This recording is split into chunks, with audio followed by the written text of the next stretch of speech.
Good morning. Good morning. Morning. Good morning, everyone. Good morning. Oh, that was pretty good. I think we can do better. Hello, hello. Good morning, everybody. All right, I'm back. That was much better. Thank you so much. I'm Braxton Booker. I'm a national political correspondent at Politico, also the author of The Recast. And I want to thank everybody for starting their morning with us. And also, we're going to be here to talk about a subject that keeps many of us up at night, money. Right? So I'm thrilled to have this conversation about financial literacy and whether equipping more Americans, especially those in K through 12 schools, should be made, a core educational requirement. And more importantly, how do we get there, right? We need some solutions here. So I'm joined by two members of the House Financial Services Committee, Congresswoman Joyce Beatty, a Democrat from Ohio, and Congresswoman Young Kim, a Republican of California. And also they both serve as co-chairs of the Congressional Financial Literacy and Wealth Creation Caucus. So let's just jump in, because we already got a clock running down here. So Congresswoman Kim, let's start with you. When I got assigned this, the first thing that came to mind was there are so many barriers to entry, right? Growing up in a Black household, I was told, save, save, save, but not a whole lot of conversations on invest. What do you do with this money once you have it, right? Can you talk a little bit about your background? You grew up in Korea before coming to the States. Talk about the immigrant experience and some of those financial hurdles to getting into financial literacy. Thank you, Braxton. Thanks for having me. First of all, I want to thank Capital One for hosting this event as we kick off the Financial Literacy Month starting April 1, just a few days away. We are really excited to be able to talk about the importance of financial literacy, which we know is going to help create wealth. And we'll talk about that a little bit, why we changed that name. But I'm an immigrant from South Korea. I lived the first dozen years of my entire life in South Korea, and I was born in the aftermath of Korean War. So you can just imagine, just from that quick description, the type of community and the environment that I lived, where individuals are not very familiar with financial literacy or investment, as you mentioned, or even having access to capital, because we were just living in a different environment. And then, of course, my family immigrated to the United States, not knowing a word of English in my case. I came 6 months earlier because of the different schooling system. And then my parents joined me 6 months later. And with the little money that we had, which is pretty much nothing at the time, because you can't immigrate with a lot of money. And we started with no money, but we had just a couple $100 in our pockets. If we knew what we know today, my parents would have been able to get some access to capital to start up their first business, or even know what resources are available. For immigrant communities that do not know much about what's available, it is even different and even more difficult. The difficulty is compounded by the language barriers too. So I think for a lot of immigrant communities, we struggle to find ways to be able to start our new lives. And the way they did it was we got together, we brought the information that we knew from South Korea. And that is, you get together in your own communities, and each of you, let's say 10 of us will get together. And if you're able to put in $1,000 from one person, one of the 10 people will walk away with $10,000. Back then, it was a lot of money. It helped to start as a down payment to start your own small business. That's how I got my first taste of what it's like to help each other, lift one another in an immigrant community like us. And then, of course, today, I get to serve in this capacity and really share the information that I know. I'm really excited about this. Just maybe quickly, give me your take about cultural barriers, especially African Americans. What have you learned, and what do you feel like government can do to help alleviate some of those barriers? Particularly for Black folks. Thank you, Braxton. And certainly I join my colleague in thanking our sponsors today for having us here. That's a good segue for me to then answer your question, because I think culture makes a difference in how we look at things, whether it's coming from Korea or being here, growing up in the inner city. But for me, it was very interesting because my grandmother, far ahead of her times, born in the late 1800s, but lived long enough that when I was getting ready to go to college before she died, I lost both of she was married twice, grandfathers, one before I was born, and they both worked as Pullman porters on the railroad. So they had great pensions. And so versus giving the money out to her children, she bought property in the neighborhood because she said, this will be an investment for your future. Okay. Now, we didn't understand that, but piggybacking now to the government, part of our backgrounds, while our culture and cultural differences put us on the same page. We understand that we have been uplifted, but we know what we went through. And here's the thing, still today, people are going through the same things, but don't have the fortune that we had. And so we felt that we should change the title and we should make it financial literacy and wealth creation. Well, that's big, right? It is huge. And I just want to say Congresswoman Kim was very instrumental in saying, let's take a look at what we've been doing in the past. And as women will do, let's make it better. Okay. And I'm in the minority here, but I will clap. I'll give you that one. Because we really did. Okay. We retrofitted it to where we need to be today. And well, let me ask you. I'm not going to cut you off, but as government officials, I mean, does the federal government play a role in this? Because look, America's a capitalistic society, right? Like, what role does government play? A lot. My understanding is that some folks, depending on your political stripe, want government out of business. So, what role does government play in actually helping wealth creation? Sure, a huge role. When you think of the fight that we're in against systemic racism, we're very out front about our legislation, going back and making sure that we're creating legislation that can make a difference in a person's life. Whether that's saying something as simple as, if you take this financial counseling course in your community, it can make a difference for a first-time home buyer of 0.25% on their premiums. We also, through government, have written bipartisan legislation, whether it's saying to the Consumer Protection Bureau that you're going to offer grants to those individuals who are doing home ownership, to having classes. We know in public education that financial literacy is not always taught. And so all of that is government. So it starts with redirecting and making people think about how they can learn more about, become educated on financial literacy. It is more than just saying save dollars or make an investment.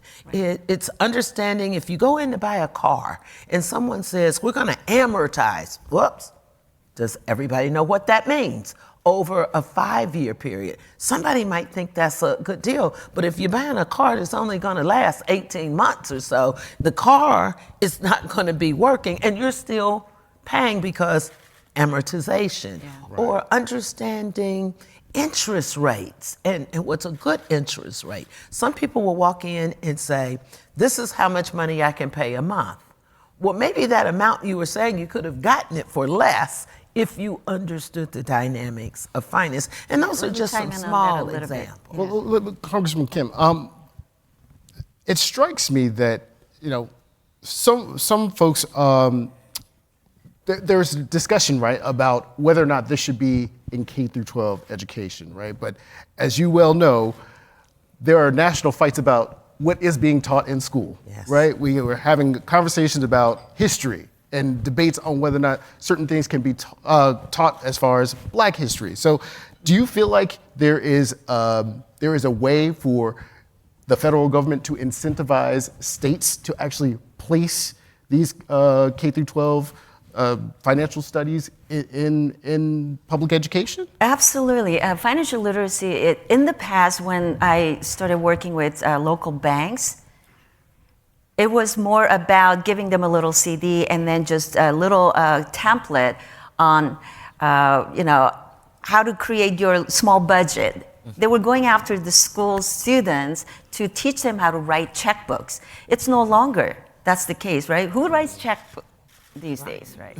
So we have changed over time how financial literacy should work so that when you have a better understanding of what resources are available, you can create wealth. This is the reason why when we both sat down, we decided to change the name. So whether it's creating a budget or expanding your savings and investing and understanding compound interest, for example, we're teaching a lot of our students who are participating in, let's say, SIFMAs.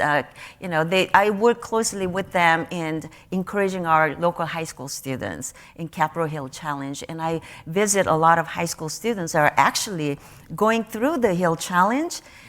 I've talked to them about this importance of understanding the different type of investment tools that are out there. What is the difference between investing in stocks versus mutual funds or CDs? That is really important to teach them early on. And so it's not just in that area, but also whether it's encouraging students from K through 8, K through 12, before they become adults and then join us in the workforce in the different careers that you get in.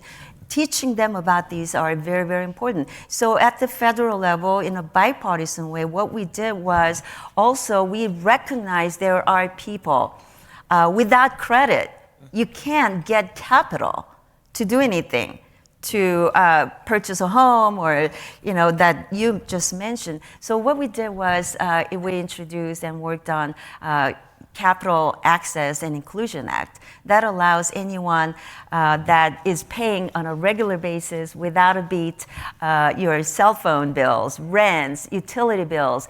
That will add to building your credit. So when you grow your credit, you're growing your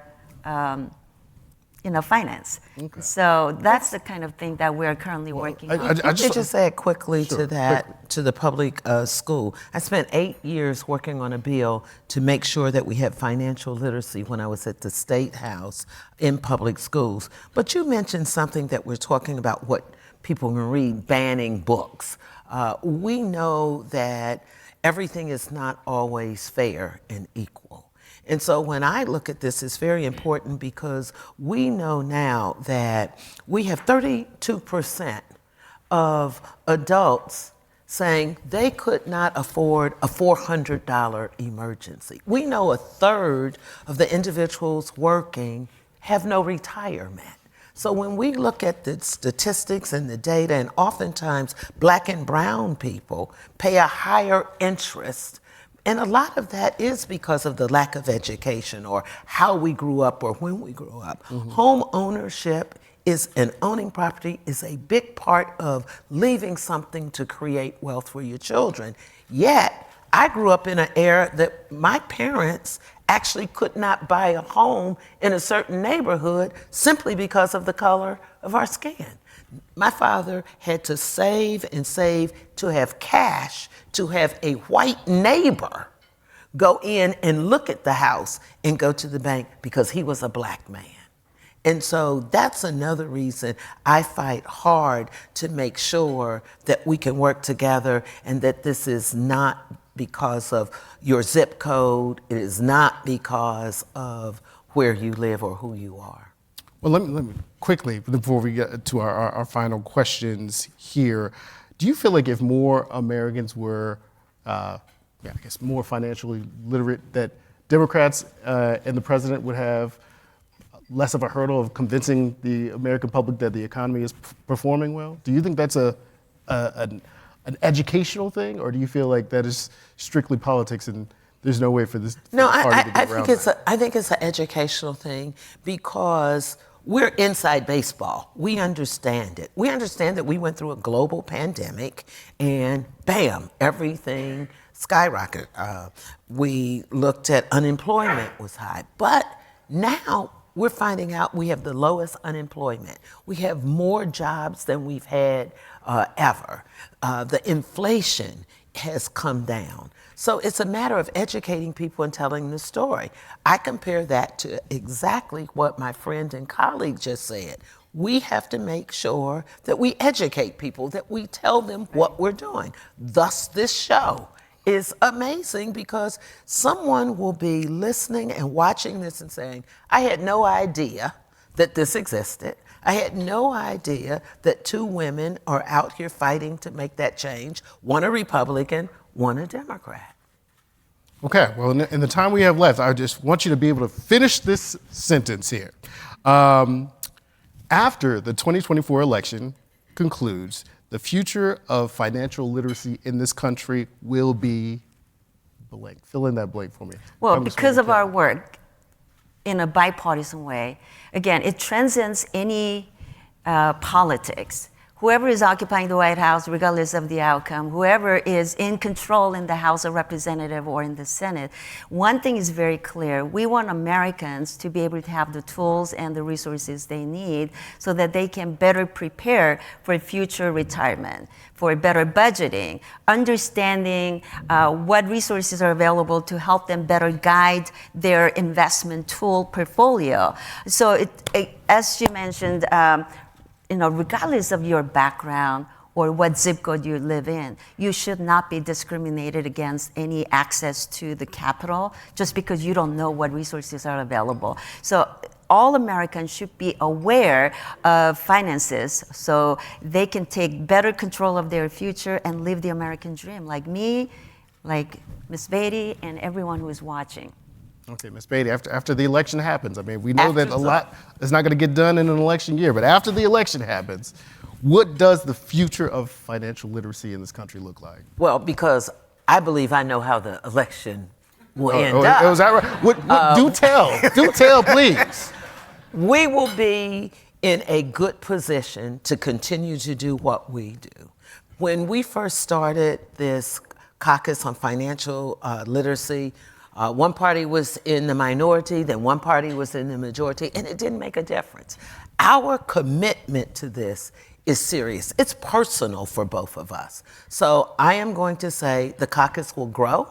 We will continue to advocate. We will continue to write legislation because we know that there are so many people that live paycheck to paycheck. They have revolving debt on their credit cards.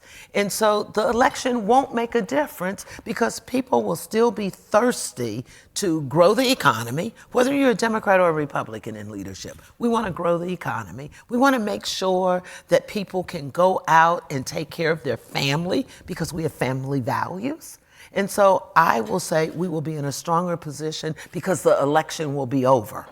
And when we start fresh, nobody's dealing with the political politics of who's going to get elected. We all will have been elected, and we will start with a fresh start, and we will continue to do what we're doing because it's good for the country. And anyone who's watching, especially because I know there are some staff members working for members on the Hill, we want to encourage you to talk to your members to join our Financial Literacy and Wealth Creation Caucus so we can help each other, educate our members' offices so we can take this conversation to all sectors of different parts of our country, whether it's from my district in Southern California to Ms. Beatty's district in Ohio. We want to take this on the road, and we want to take you, private sector, financial industry folks who are interested in working with the members of Congress to make sure that we expand the financial literacy efforts so we can make sure more Americans are educated on the resources, information that are available. We're going to continue to work on bipartisan legislation. We're going to continue to draft and support policies towards that, and then we're going to promote better coordination between private, public sectors. To achieve I'm gonna our give you a goals. teaser. Well, we got to leave it there. Unless you're going to give me the election outcome like you teased that you were going to tell me. I'm going to give you a teaser that Okay. next month we're going to do a financial literacy fair. We're going to do it together. And so you've got to stay tuned to get more information on it. Stay tuned, and maybe she'll give you the election prediction later on when you tune in. Okay, this is Congresswoman Joyce Beatty of Ohio, Congresswoman Young Kim of California. I'm Braxton Booker with Politico. Please sign up for the recast, and thank you so much. For having us.